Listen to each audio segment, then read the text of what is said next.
Hello guys, আসসালামু আলাইকুম। সবাই কেমন আছেন? আশা করি সবাই অনেক ভালো আছেন, সুস্থ আছেন এবং আমিও অনেক ভালো আছি। আজকে আমি আমার নিজের রুমের ভিডিও করলাম।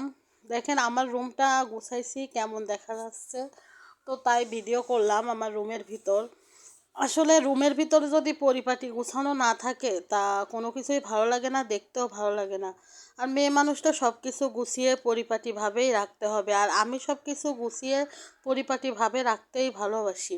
সব কিছু গুছানো থাকলে রুমের ভিতর আসলে মনটাও ভালো হয়ে যায়। এই জন্য আমি সবসময় সব কিছু গুছিয়ে পরিষ্কার পরিচ্ছন্ন করে রাখি। আর পরিষ্কার পরিচ্ছন্নতা ইমানের অঙ্গ। এই জন্য সবসময় সব জিনিস পরিষ্কার পরিচ্ছন্ন রাখাই ভালো। নিজের রুমটাই যদি পরিপাটি না থাকে তাহলে তো কোনো কিছুই ভালো লাগে না। তো সবাই অনেক ভালো আছেন আশা করি। তো এই পর্যন্ত সবাই কমেন্ট করে জানাবেন আমার রুম গুছানোটা কেমন হয়েছে এবং আমার রুমটা দেখতে কেমন লাগতেছে। সবাই কমেন্ট করে জানাবেন, আর সবাই ভালো থাকবেন, সুস্থ থাকবেন। সবসময় আমার ভিডিও আমাকে সাপোর্ট করবেন, পাশে থাকবেন, লাইক কমেন্ট শেয়ার করবেন। Tata, bye bye. সবাই সবসময় ভালো থাকেন, সুস্থ থাকেন। এতটুকুই। বাই। নেক্সটে আবার দেখা